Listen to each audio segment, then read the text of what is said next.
The air hangs thick with the bite of charred cedar, sharp as a blade drawn across skin. You hear at first the low rumble of hooves, thousand strong, shaking the earth like a distant thunder that never breaks. Then the cries rise, thin and piercing, from stone walls that have stood for centuries, now cracking under the weight of iron-shod feet. Smoke curls upward in lazy coils, carrying the faint, acrid tang of wool and flesh mingling in the fire's greedy maw. A woman in gray robes clutches a wooden cross, her knuckles white, eyes fixed on the horizon where the sun bleeds red into the hills. She whispers a prayer, ancient words in a tongue older than the mountains.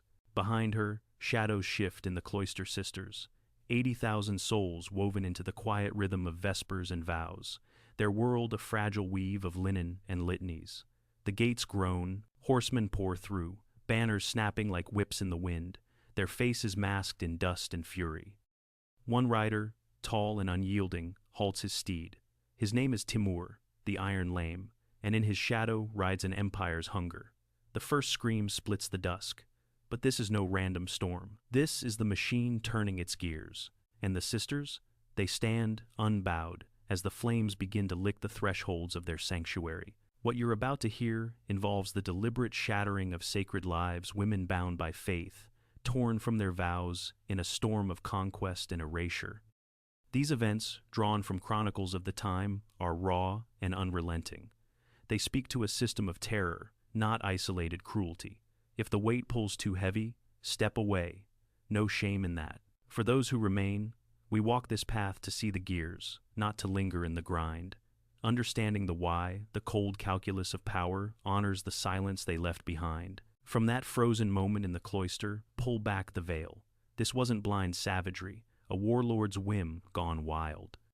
This was a machine, oiled by ambition and edged with doctrine, grinding through the Caucasus like a scythe through ripe grain. In the year we mark as 1400, though the smoke lingered from winters past, Timur, the Turco-Mongol emir, who styled himself heir to Genghis Khan, didn't ride into Georgia as a conqueror seeking gold alone. He came as an accountant, balancing ledgers of loyalty and faith against the scales of his sprawling realm. Georgia, that rugged Christian kingdom nestled between the Black Sea's whisper and the Caspian's growl, wasn't the prize. It was the pivot, the buffer land caught in the vice between Timur's heartland in Samarkand and the fractured remnants of the Golden Horde to the north. The Horde, those steppe lords whose khans once bent kings to their will, had become Timur's shadow foe. Their raids spilled south, testing borders, and Georgia, fiercely orthodox, unyielding in its crosses and crowns, stood as the unwitting gatekeeper. Historians, piecing together the threads from Georgian annals and Timur's own boastful scribes, paint a realm at its zenith and its peril. By this turning of the century, Timur's empire stretched like a vast tent from the Indus to the Euphrates, a tapestry of tribute and terror. Cities like Delhi lay in smoldering ruin from his recent fury, their sultans humbled or headless. Yet cracks spidered the edges. The Golden Horde, under khans like Toktamish, clawed back influence, their horsemen a perpetual thorn. Timur's invasions of Georgia, 8 in all, from the first sally in 1386 to the last gasp in 1403, weren't holy wars in the fevered sense, though he draped them in jihad's cloak to rally his Muslim tumans. No, this was erasure by arithmetic. Convert or perish, submit or scatter. The stakes? Control of the Silk Road's northern fork, those caravan paths snaking through the passes, laden with silk and spice. Lose them, and Samarkand starved. But why the sisters? Why the cloisters? Because in Timur's calculus, faith was the fracture line. Georgia's Christians, with their unbreaking devotion, embodied resistance. Break the vows, and the kingdom cracked. This machine didn't rage, it calculated. And in 1400, as spring thawed the high passes, it turned its gaze south once more. What followed would echo in the empty abbeys for generations. But one question lingers like ash on the wind. How did a lame shepherd's son forge such a beast? Imagine a boy in the dust-choked valleys of Transoxiana, where the Jaxartes River carves secrets from the steppe. Born around 1320, though dates blur like mirages in his biographer's pens, Timur entered a world still scarred by Mongol thunder. Genghis Khan's heirs had splintered the great Khanate into Ulus's hordes of rival bloodlines, and Timur's Barlas clan, Turkic warriors with Mongol roots, scraped loyalty from the Chagatai west. He wasn't born to thrones. A shepherd's son, they say, his early years marked by raids and reckonings. By his teens, arrows had felled him one in the leg, leaving that infamous limp, another in the hand, a constant reminder of fragility amid the fray. But Timur learned the steppes' first lesson. Survival was alliance, not birthright. He wedded into Genghisid lines, claiming the shadow of Khanly blood without the full blaze. By 1360, whispers of his cunning spread raids turned to realms, bandits to battalions. The machine took shape in the 1,370 seconds as Timur clawed control from the Chagatai Khans. He didn't dismantle, he repurposed. Tribal Tumans, those 10,000-man hosts of horse archers, became his spine, Persians for siegecraft, Turks for scouting, Afghans for ferocity. Intelligence flowed like water through aqueducts, spies in bazaars, couriers on swift relays, turning whispers into wedges. Paranoia fueled it, born from betrayal's sting. In 1370, a rival emir's blade grazed his ambitions. He repaid with pyramids of skulls, those grim totems that marked his path. Yet, this wasn't chaos. Timur's court at Samarkand bloomed with astronomers charting stars, poets weaving epics, a cultured core to the conqueror's blade. He dreamed Mongol restoration, but his was a selective echo. Islam as banner, not barrier. Though Christian holdouts like Georgia tested that creed. Formative fires forged the cruelty that would target the cloistered. A youthful wound, not just flesh but pride, taught him vulnerability's cost. Raiders who left him lame became the model for those he spared not. Then, the Horde's shadow, Tokhtamish, a Khan Timur once propped up against uncles, turned viper in 1385, raiding Persian flanks through Caucasian gates. Georgia, allied loosely with the Horde, became the breach. Timur's response? Not rage, but reckoning. In 1386, his first probe sacked Tbilisi, capturing King Bagrat V and forcing a feigned conversion. The machine whirred, tribute extracted, faith bent, but not broken. Bagrat's son, George VII, struck back, ambushing Timurid garrisons, and the cycle spun retaliation in 1387, feints in the 1,390 seconds. Each clash layered the trauma. Timur saw disloyalty as disease, to be cauterized. By 1395, after shattering Tokhtamish on the Terek's banks, the Horde lay in ruins, Sarai burned, Volga trade choked. Georgia, that stubborn, salient, remained the loose thread. And then, the spark that lit 1400's inferno. In 1399, as Timur ravaged India, George VII seized the moment. Allied with Shirvan rebels and Jalayiride exiles, he relieved the siege of Alinja fortress, freeing Prince Tahir, a Timurid foe. Word reached the emir like poison in the vein. Returning from Delhi's pyramids, Timur wintered in Karabakh, honing his host, 100,000 chosen riders, catapults forged in Tabriz forges, mullahs chanting jihad to steal the soul. Spring 1400 broke with frost on the Kura, and the machine marched. Georgia's king, George fierce, devout, a thorn in the Tumans refused summons. Cloisters swelled with refugees, nuns from Samtskhe Abbeys, their habits heavy with the scent of wild thyme, seeking sanctuary in the highlands. Timur's scouts reported the numbers 80,000 souls, by Georgian reckonings, though chroniclers debate the tally.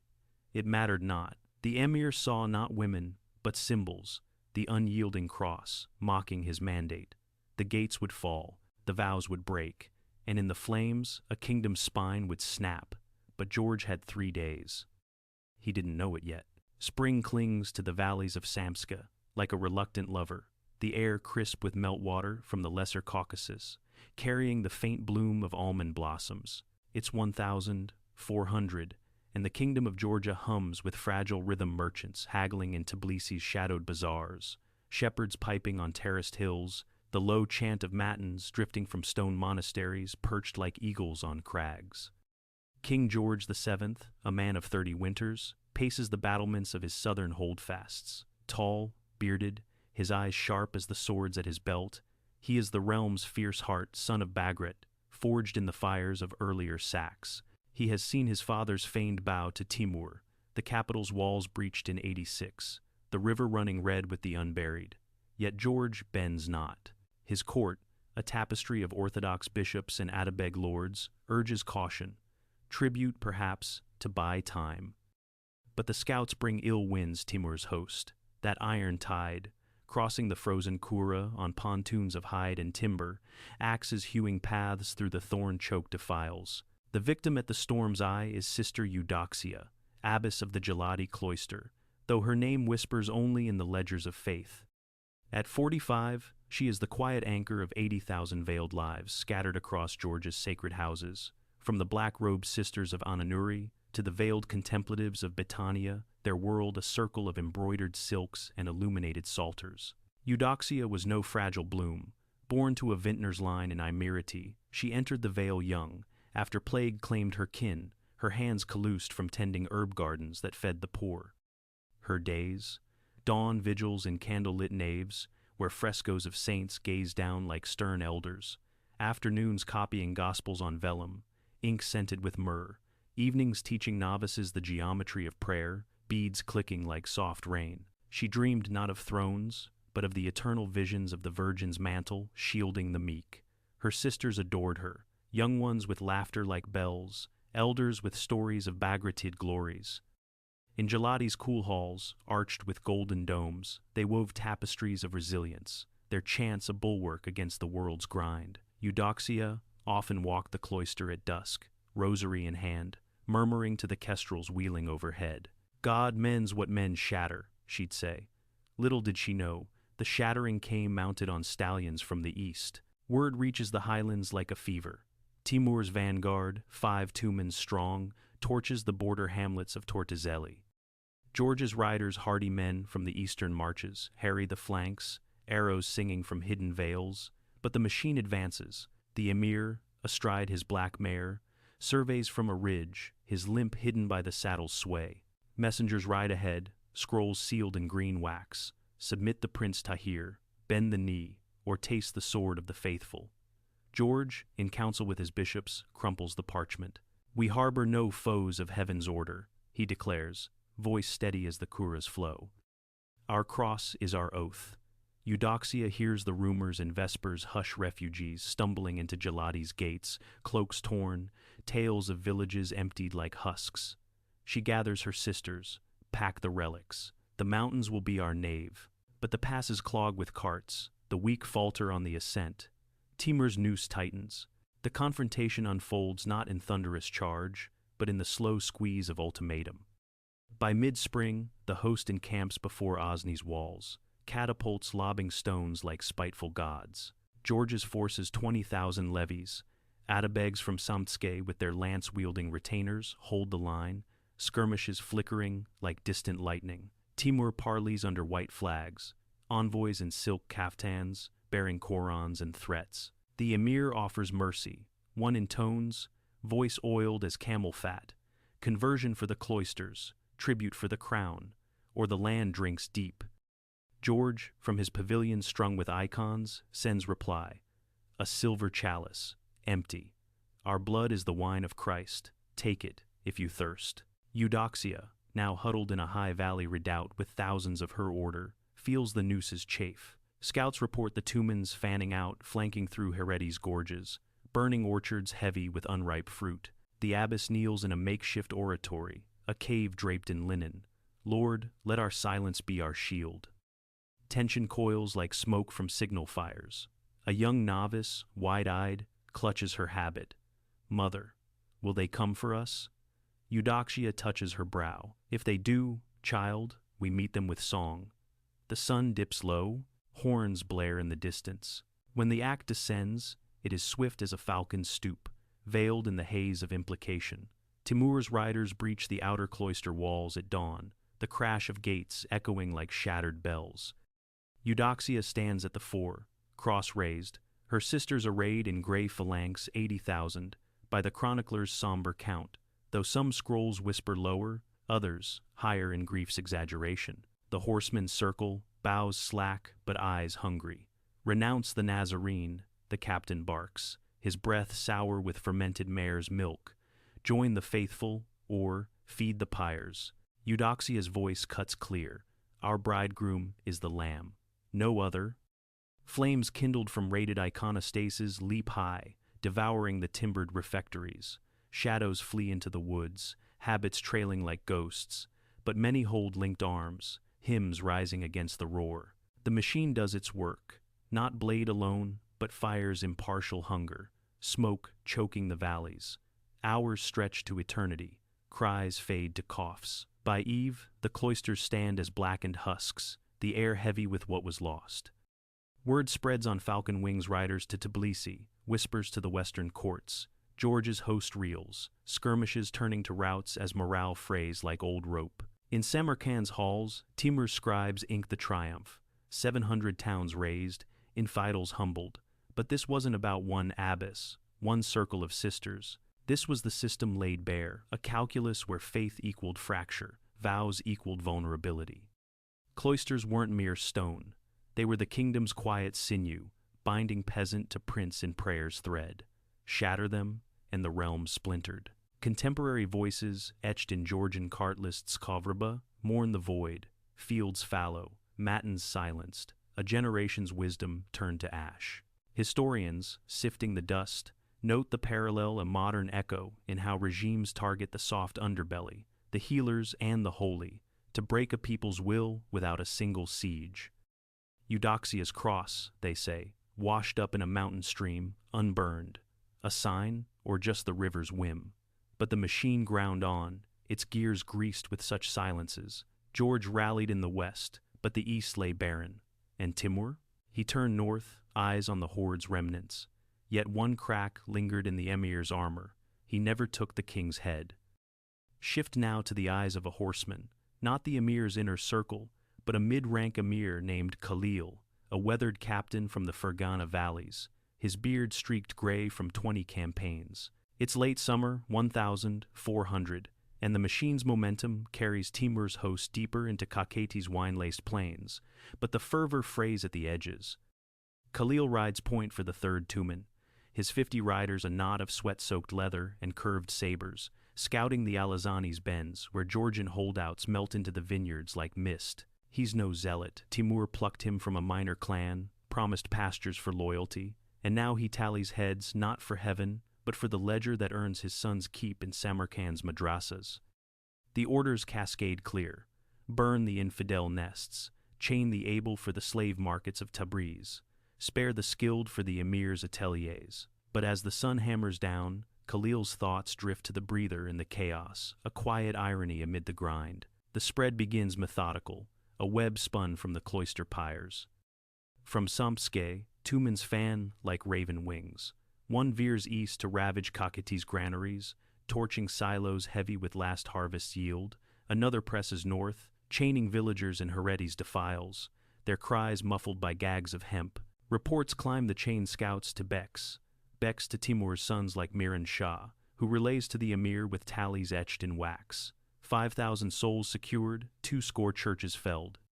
Incentives dangle like bait, a captain's share of the spoil, a plot in the conquered lands, or the lash for shortfall. The machinery hums quartermaster carts groaning under looted silver, mullahs trailing to consecrate the jihad, surgeons patching the wounded with lancets and prayers. Whole villages empty overnight, not in crimson floods but in hollow processions, families yoked like oxen, trudging the high roads to auction blocks where Frankish merchants haggle over Caucasian stock. Numbers breathe human, a potter's widow, her kiln cold, a goatherd's boy, wide-eyed at the endless horizon of captors. Khalil witnesses a pivot, far from the cloister's main blaze, a fleeting mercy in the system's grind.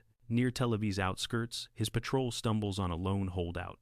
Not a warrior, but a graying monk from a riverside skeet, arms laden with scrolls, fleeing with tales of the sisters' stand.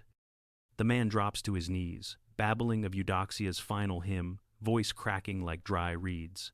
Khalil's men circle, bows knocked, but the emir halts them. "What use a dead scribe?" he mutters, eyeing the vellum gospel leaves.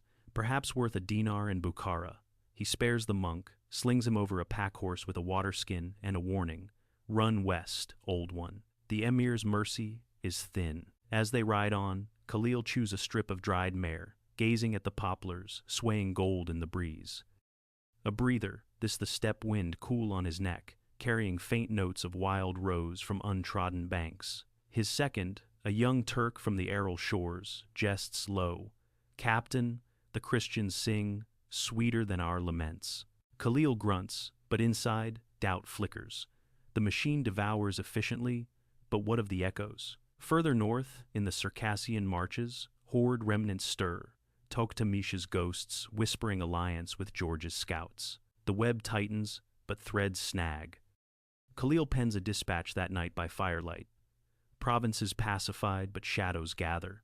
He seals it, unaware the emir reads such notes like "tea leaves paranoia, ever the fuel." The escalation rolls on, but in that poplar shade, a quiet contrast blooms.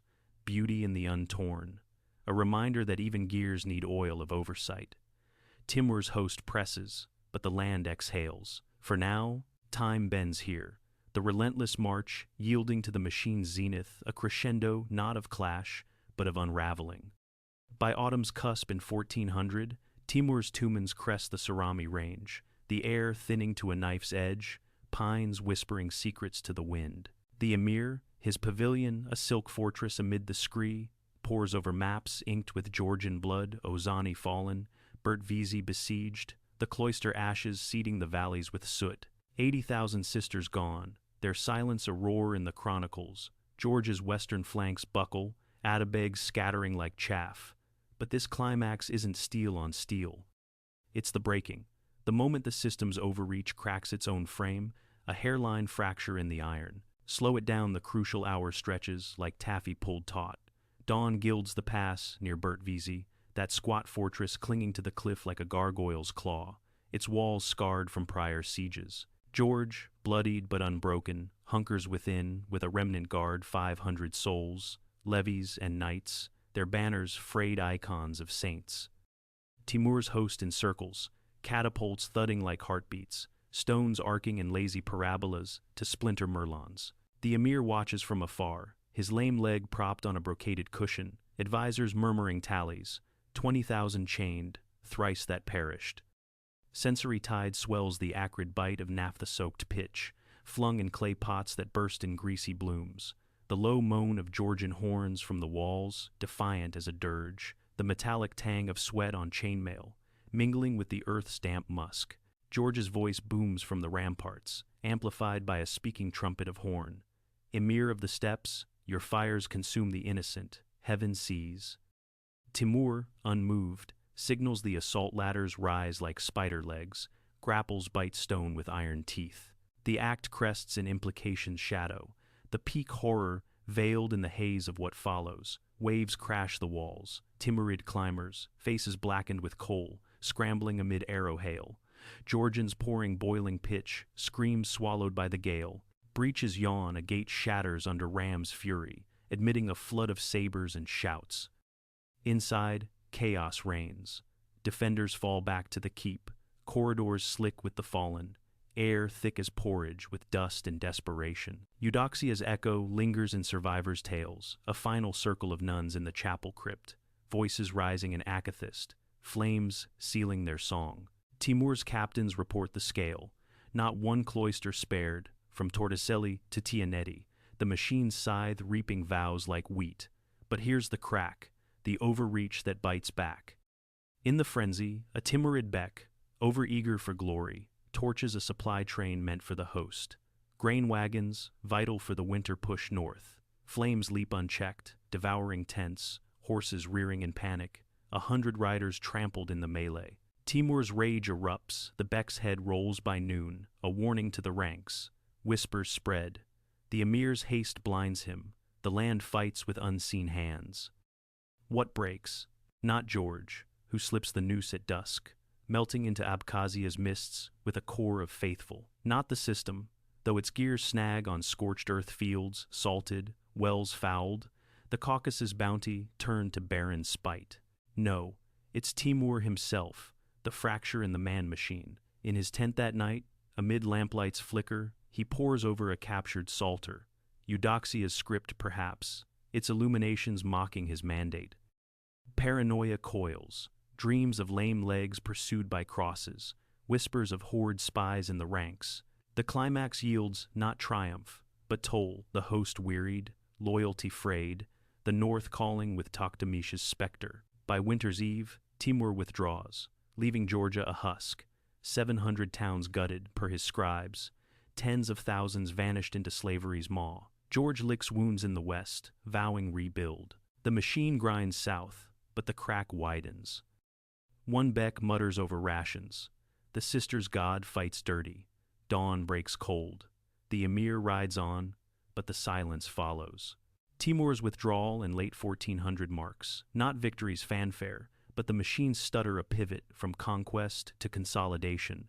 Though the Caucasus bore the scars, the emir, his host thinned by desertion and dysentery, turns east to Karabakh's winter camps, leaving Georgia as a tributary ghost. George VII compelled to annual tribute 1,000 gold tankas stamped with Timur's tamga, 1,000 steeds from Imereti's pastures, a ruby the size of a pigeon's egg as seal. The king complies, but from Kutaisi, not the ruined capital, his realm fractured into eastern wastes and western holds, Atabeg's carving fiefs from the rubble. Timur's fate? He presses west in 1401, sacking Baghdad's minarets, then shattering Ottoman Bayezid at Ankara in 02, caging the Sultan like a prized hawk. But the Caucasus haunts. In 1403, a final raid on Bertvizi yields Pyrrhic plunder, Timur's leg worsening, his dreams fevered. He dies en route to China in 1405, body embalmed in Otrar, empire crumbling like dry clay in his son's grasp. For Georgia, the aftermath is a slow bleed.